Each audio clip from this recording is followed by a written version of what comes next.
మరి కూటమి ప్రభుత్వం 2 సంవత్సరాల 2 నెలలు పూర్తి చేసుకున్న సందర్భంలో మరి ఎన్నో అభివృద్ధి సంక్షేమ పథకాలతో ముందుకు దూసుకుపోతూ ఉంది.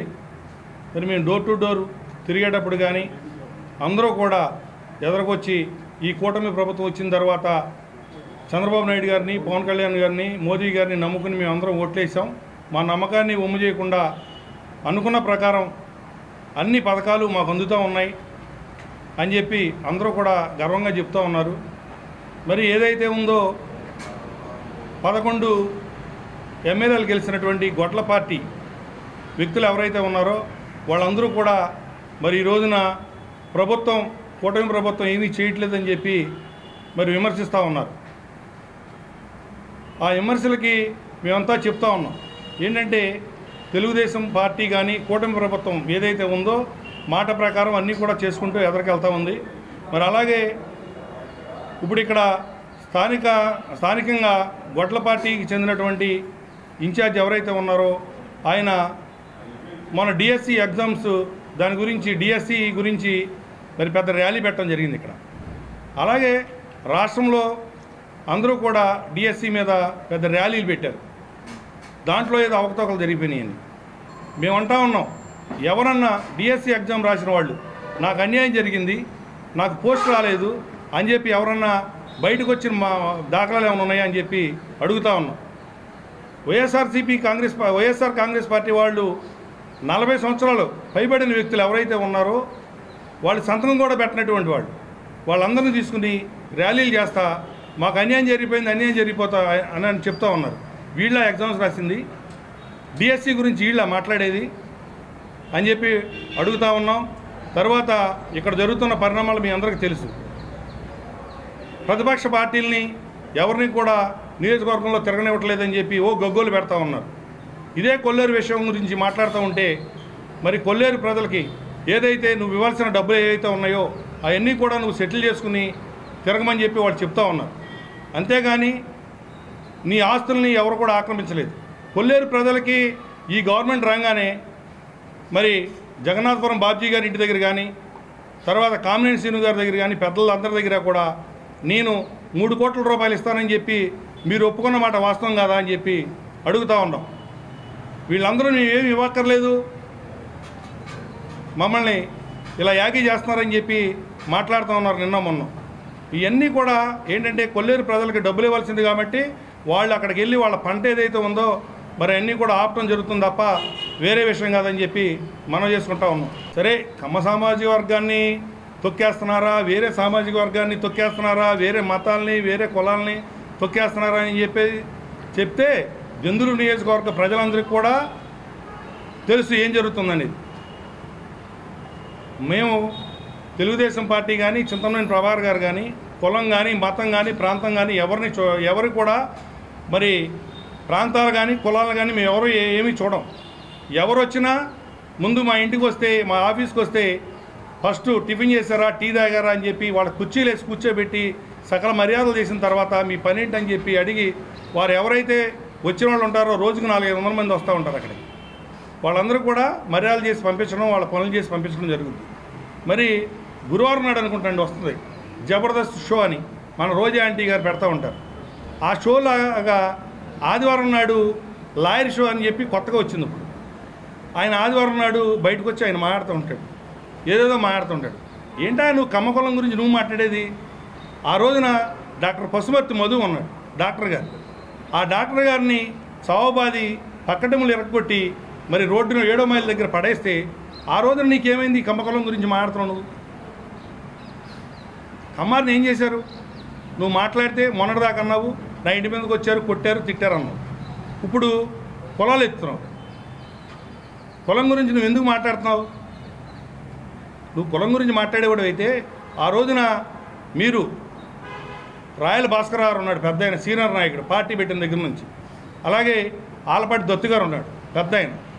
వీళ్ళని మీరు మభ్యపెట్టి వాళ్ళు వచ్చారు వీళ్ళు వచ్చారని చెప్పి వాళ్ళని బయటికి తీసుకొచ్చి ఎక్కడికో తీసుకెళ్ళి వాళ్ళందరినీ కూడా మాయ మాటలు చెప్తే వాళ్ళు మీరు పెట్టిన ప్రెస్ మీట్లకి మరి బయటకు వచ్చి ఏదో చిన్న చిన్న మాటలు మాట్లాడటం జరిగింది.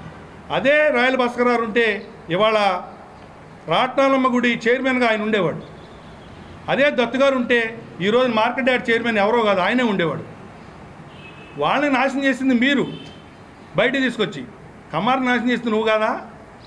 ఎవరు నాశనం చేసింది? దేని గురించి మాట్లాడుతున్నావు? మరొక ఆయన మాట్లాడుతున్నారు నిన్న మొన్న కమ్మారిని ఏదో చేశారు, అది చేశారు, ఇది చేశారని. కమ్మవారిని కాదు, ఏ కులవారిని కానీ, ఏ మతం వారిని కానీ, తెలుగుదేశం పార్టీ కానీ, మా చింతమనేని ప్రభాకర్ గారు కానీ ఎవరో ఎప్పుడూ ఏమీ చేయలేదు. కులాల గురించి మాట్లాడతావు ఎందుకు నువ్వు? కులాల మాటలో మాడి షో ఆదివారం నాడు వస్తే ఆ షో ఈ షో పెట్టుకుని మాట్లాడటం కాదు, మైకులు ఉన్నాయని చెప్పి వాస్తవాలు మాట్లాడండి. ఏదో మేము భూ కబ్జా కూరలు అని చెప్పి వాళ్ళు ఏదో ప్లే కార్డ్స్ పెట్టారు, అది పెట్టారు, ఇది పెట్టారని మాట్లాడుతున్నారు. 42 మంది అక్కడ ప్లాట్లు కొనుక్కుని వాళ్ళందరూ ఉన్నారు. ఉన్న పొలాన్ని నువ్వు కోర్టు ద్వారా నువ్వు కొన్నావని చెప్తా ఉన్నావు. 42 మంది ఆ స్థలం కొన్నమాట వాస్తవం కాదని చెప్పి అడుగుతా ఉన్నావు. తక్కువ రేటుకి వస్తుంది. ఎకరం వచ్చి 2-3 కోట్లు అక్కడ ఉంటే నువ్వు ఎకరం 17 లక్షలకో 15 లక్షలకో కొన్నావు. మరి పెద్ద పత్తితి కవులు చెప్తా ఉన్నావు. మరి అందరినీ కూడా వాళ్ళందరూ కూడా అన్యాయం అయిపోలేదా? మరి మీరు మాట్లాడేది ఏంటి? మాట్లాడే ముందు తెలుసుకుని మాట్లాడాలి. ఏదో మైకులు ఉన్నాయి కదా అని చెప్పి మాట్లాడితే ఇది కరెక్ట్ కాదని చెప్పి చెప్తా ఉన్నాం. ఏమండి, ఇది నిన్న లాయర్ గారు పెద్ద ఒక స్క్రీన్ పెట్టి డిస్ప్లే పెట్టి ఇక్కడ హోటల్ నడుపుతున్నారు, ఈ హోటల్ని అర్ధరాత్రి గారు తగలబెట్టేశారని చెప్పి మరి ఆయన పెద్ద స్క్రీన్ మీద చూపించడం జరిగింది. ఇదిగోని మీరు తీసుకున్నారు ఇదంతా. నెక్స్ట్ అదే ఆవిడ ఎవరైతే ఉన్నారో ఇప్పుడు ఆవిడ ఈరోజు దాని దగ్గర నుంచున్నాయి. ఇది ఏమి మాట్లాడుతున్నారో చూడండి.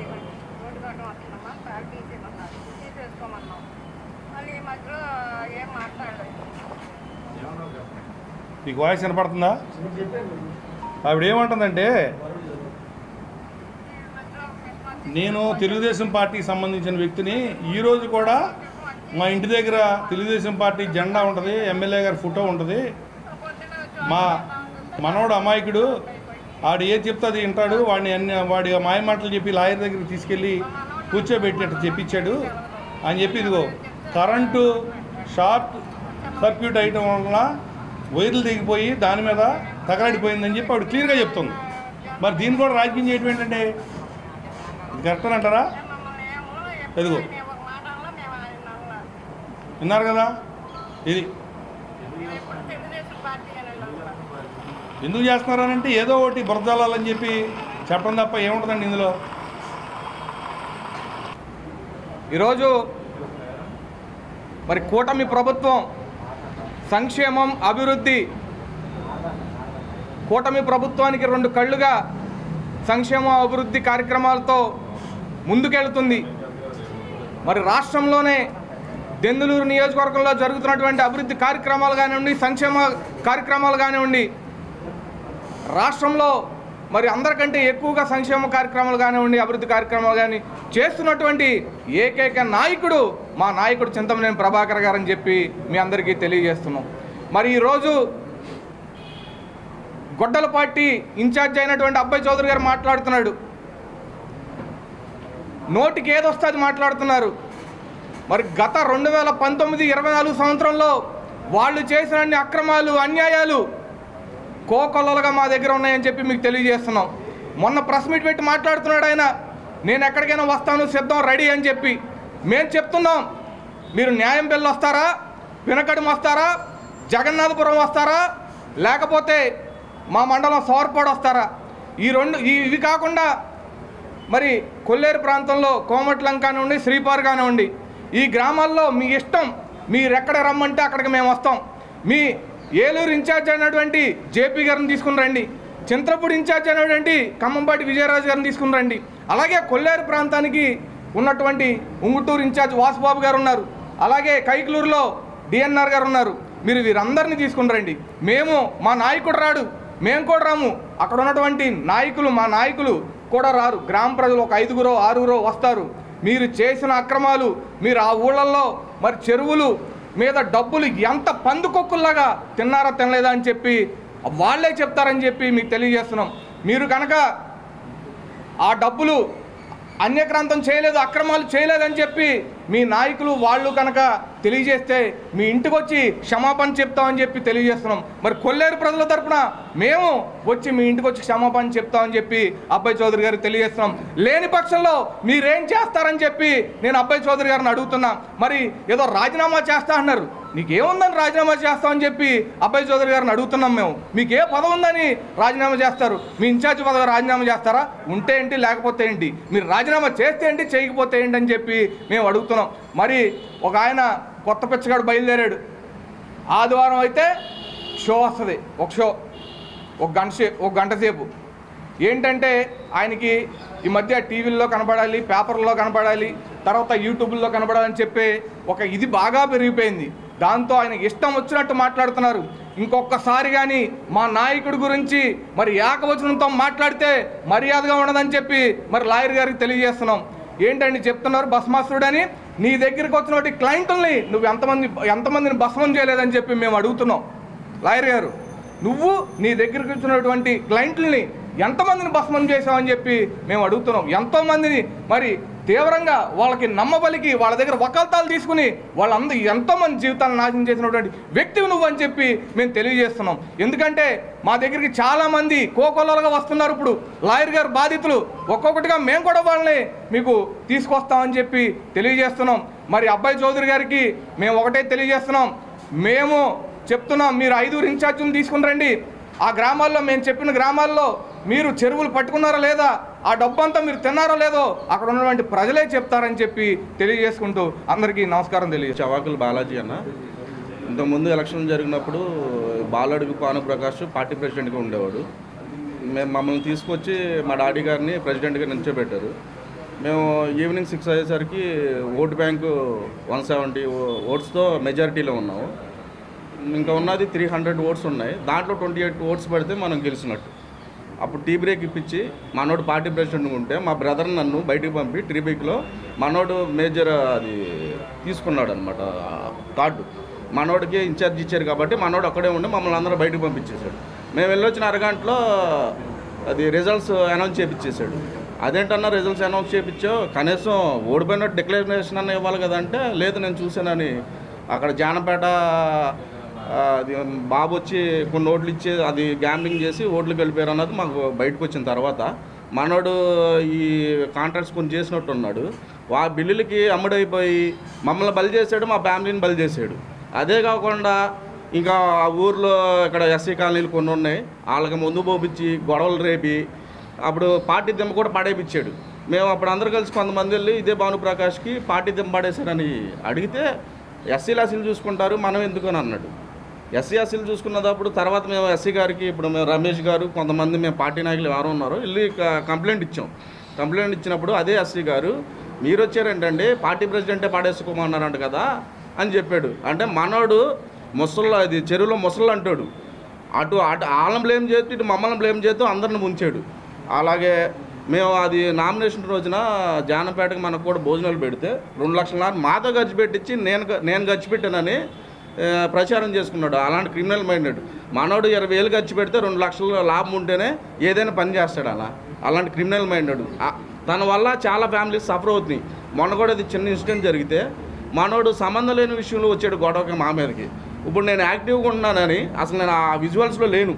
అక్కడ చెరువు దగ్గర వైర్లు కట్ అయినాయి, మేము వెళ్ళాం, నేను కొంతమంది వెళ్ళాము. అతను చేసుకుంటాం కానీ ఏం చేయడం కూడా మేము చేయలేదు. మెయిన్ ముద్దగా నా పేరు పెట్టాడు.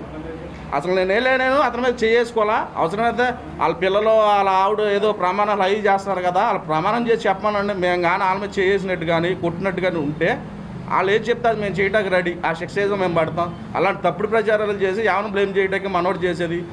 అతను వచ్చిన కాడి నుంచి ఊర్లో గొడవలు అంతకుముందు 10-15 సంవత్సరాల క్రితం ఎప్పుడు ఊర్లో జానాపురం గ్రామంలో అందరూ కలిసిమెలిసి ఉండోడు. మనోడు వచ్చి అంత మందు కూడా గొడవ జరిగే నైటు కుర్రలో మందు పోపించి గొడవ క్రియేట్ చేయడానికి చూశాడు. కానీ అది ఫెయిల్యూర్ అయ్యి మనోడి మీదకి వెళ్ళింది. మనోడు అంత బ్లేమ్ చేస్తున్నాడు ఊర్లో కూడా. భానుప్రకాష్ అనే వ్యక్తి.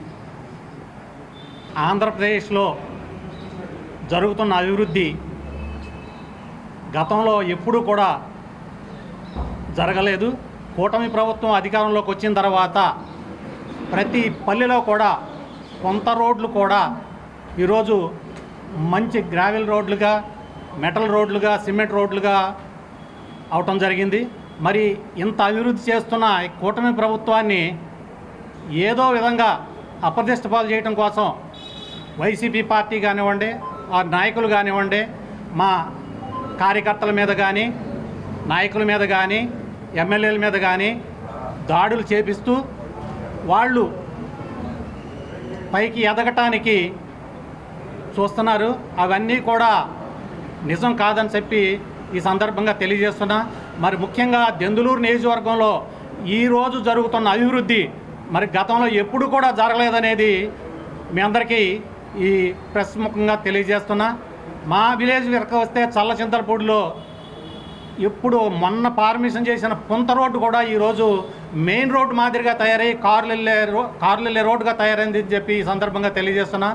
అభివృద్ధి అనేది కూటమి ప్రభుత్వంతోనే సాధ్యం అని చెప్పేసి ఇంకా వైసీపీ కానీ ఇంకో ప్రభుత్వం కానీ ఏ ప్రభుత్వం కూడా అభివృద్ధి అనేది చేయలేదని చెప్పి సందర్భంగా తెలియజేస్తున్నా. ఇప్పుడు దెందులూరులో జరుగుతున్న పరిణామాలు వాటి గురించి మాట్లాడుతున్నామండి. పాలాడుకు భానుప్రకాష్ అని ఒకడు కొత్త పిచ్చిగాడు ఒకడు బయలుదేరాడండి. వాడు వృత్తి ఏంటంటే సీడ్ బ్రోకర్ అన్నాడు. వాడు సీడ్ బ్రోకర్ అయితే వాడు రైతులందరినీ మోసం చేసి సత్తుపల్లిలో ఆ మోసాలలో ఇరుక్కుపోతే ఆ రోజు ఆ రైతులందరూ వచ్చి మా చింతమనేని గారి మీద పడితే మా చింతమనేని ప్రభాకర్ గారు సెటిల్ చేసి ఆయన అడ్డం ఉండి అతన్ని కాపాడిన మాట వాస్తవం. వాడేదో నేను 25 సంవత్సరాలు పార్టీని ఉద్ధరించాను, ఆడును ఇంకో బ్రోకర్ ఉన్నాడు ఆదివారం నాడు ఏలూరు సెంటర్లో రూపాయి ఖర్చు లేకుండా కింద కూర్చొని మాట్లాడుతూ ఉంటారు. ఆ బ్రోకరు వీడు మాట్లాడేది ఏంటంటే 25 సంవత్సరాలు బట్టి వీళ్ళు పార్టీని పోషించాం అంటారు. ఏ రకంగా పోషించావు? ఎన్ని పార్టీకి సభ్యత్వాలు చేర్పించావు? ఎన్ని పదవులు చేసావు నీ కుటుంబంలో? నీ తాత ముత్తాతల కాడి నుంచి నువ్వేమన్నా పదవులు చేసావా? పార్టీని పోషించావా? ఏమీ లేకుండా ఏదో ఆ పాలాడుకు భానుప్రకాష్ అన్నవాడు మా బంగారాలు వాళ్ళ భార్య మాట్లాడుతుందండి. మా బంగారాలు తాకట్టు పెట్టాం, మా మెట్లు తాకట్టు పెట్టాం, మా ఏయో తాకట్టు పెట్టామని. తాకట్టు పెట్టి ఏం చేసావు నువ్వు? 2014, 19 మధ్యలో చివరిలో 18లోనో 17లోనో వచ్చి అక్కడున్న కార్యకర్తలందరిని తొక్కేసి నువ్వు 4 రోడ్లు పోసిన మాట వాస్తవం. నీ స్వార్థం కోసం నువ్వు పోసావు, నీ డబ్బుల కోసం నువ్వు పోసావు. నీ డబ్బులన్నీ రావటం కోసం మా సర్పంచ్ క్యాండిడేట్ గెలిచిన క్యాండిడేట్ని అమ్ముకున్నావు.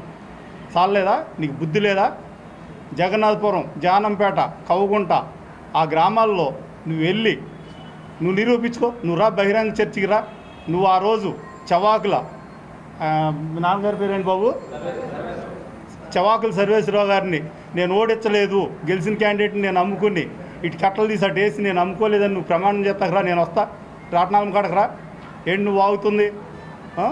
గుడిసి తాగలు పెట్టావా? ఆవిడ స్వచ్ఛందంగా ఇవాళ మా దగ్గర వీడియో ఉందండి. ఆవిడ స్వచ్ఛందంగా చెప్పింది, బాబు నాకు పంచాయతీ వాళ్ళు 6 నెలల నాడు ఇదిగోండి 6 నెలల నాడు మా నోటీసులు ఇచ్చారు. వాళ్ళు ఏ పనుల్లో ఉన్నారో ఏంటో నాకు తెలియదు. వాళ్ళైతే ఇంకా ఖాళీ చేయమనలేదు. ఖాళీ చేయమన్నప్పుడు ఖాళీ చేద్దాం అనుకున్నాను. నేను రాత్రికి అన్నీ సర్దుకుని ఇంటికి వెళ్ళాక రాత్రి కరెంటు వైర్లు ఇదయ్యి నా పాక పొద్దున్న వచ్చేటప్పుడు కాలిపోయి ఉందని చెప్పి వాళ్ళు చెప్తున్నారు. వాళ్ళు నీకు బుద్ధి లేదా? నీకు సిగ్గు లేదా? ఎవరికి గడ్డి తినమంటే తింటావా? ఆ రోజు గడ్డి తిని నువ్వు అమ్ముకున్నావు. ఇంకేమంటున్నావు నువ్వు? మా ఎమ్మెల్యే గారు నీ దగ్గర 2 క్వింటాలు చికెను, 2 క్వింటాలు బియ్యం ఇప్పించారా 2009 కాడి నుంచి. నేను ఎమ్మెల్యే గారి పక్కన ఒక కార్యకర్తలా పనిచేస్తున్నా. నేను చూసినంత లెక్కలో ఎక్కడా కూడా మా ఎమ్మెల్యే గారు డబ్బులు తగలబెట్టుకుంటారు తప్ప నువ్వెవరా, ఆ కార్యకర్తకి నువ్వు చూడరా అనే బాణి ఆయన నోటుకుండా రావటం మేము చూడలేదు. నువ్వేం అవుతున్నావు? 2 క్వింటాలు చికెన్ ఇప్పించేవాడు ఎవడు చచ్చిపోయినా ఎవడిది చేసినా నువ్వు ఇచ్చిన చికెన్ ఉంటుంది, నువ్వు ఇచ్చిన బియ్యం ఉంటాయి, నువ్వు ఇచ్చిన పెళ్లి ఖర్చులు ఉంటాయి. రాసుకురా, నేను వస్తా, బహిరంగ చర్చ చేద్దాం. నువ్వు నిజంగా ఇచ్చుంటే నీ క్షమాపణ చెప్పి ఆ డబ్బులు నేను కడతా. ఏమవుతున్నారు నువ్వు? నువ్వు 24 గంటలు 23 గంటలు గంజాయి తాగి నా కొడుకువి నువ్వు మాట్లాడతావా? కమ్మారికి రక్షణ లేదా? కమ్మారి గురించి ఏంట్రా నువ్వును నీ తొత్తులు మాట్లాడేది? నీకు తెలుసా రామచంద్ర ఒక విషయం? రామచంద్ర ఏం చేస్తాడురా? రామచంద్ర ఏం చేస్తాడు? ఆడు గుండు కుడితే కుడు, అంతేగాని కులాలని మతాలని రెచ్చగొట్టబాబు. ఏంటి ఇంకొక బ్రోకర్ ఏదో ఒకటి అన్నాడండి, మేము ఏదో చేసేస్తాం, చింతమనేని గారి ఏది మాట్లాడమంటే వాళ్ళు తొత్తులు అది మాట్లాడుతున్నారని చెప్పి ఏదో వాగుతున్నావు. నువ్వు ఎప్పుడూ వచ్చే చేయలేము. మేము ఇంకా 3 సంవత్సరాల అధికారంలో ఉన్నాం. నా కొడక నిన్ను మేము తలుచుకుంటే చిత్తు కింద బొక్కలు ఎరగొట్టగలం ఏమనుకుంటున్నావు? అదంతా గమనించుకుని నీకేదో ఒక డమ్మీ ఛానల్ ఉందని చెప్పి ఆ డమ్మీ ఛానల్లో కూర్చోబెట్టుకుని ఆదివారం నాడు మాట్లాడుతున్నావేమో. నువ్వు చాలా ఒళ్ళు దగ్గర పెట్టుకుని బతకండి. మేము ఎవరి జోలికి వెళ్ళే మనుషులం కాదు. అది దెందులూరు నియోజకవర్గం కాదు, చుట్టుపక్కల నియోజకవర్గాల వాళ్ళందరికీ తెలుసు. తెలుగుదేశం అంటేనే కమిట్మెంట్ అంటేనే తెలుగుదేశం. అంతేగాని మీరేదో అవాకులు వెళ్తే జనం నమ్మేసి మీ పక్క తిరగబడి అని తిరగరో. మీరు ఒళ్ళు దగ్గర పెట్టుకోండి. మీకు ఈ ఒక్కసారి కాదు, ఈ 3 సంవత్సరాల తర్వాత కాదు, ఇంకో 30 సంవత్సరాలు కూడా మీకు ఆ సినిమా లేదు. వైఎస్ఆర్ కాంగ్రెస్ పార్టీ అనేది సజీవ దహనం అయిపోయింది. 2024లోనే సజీవంగా సమాధి అయిపోయింది. నువ్వు కానీ, నీ కొటార అబ్బాయి చౌదరి కానీ, నీ రామచంద్రరావు కానీ, నీ పార్టీయే భూస్థాపితం అయిపోయింది. దీని అంతటికీ మేము చెప్పేది నిజమా ఉట్టుదా అనుకుంటే ఒక 3 నెలలు వచ్చుకోండి రా. 3 నెలలు వచ్చుకోండి. రేపు లోకల్ బాడీస్ ఉన్నాయి. లోకల్ బాడీస్లో ఏం జరుగుతుందో మీకు కళ్ళు తెరిపిస్తారు జనం. 3 నెలలు వచ్చుకోండి చాలు.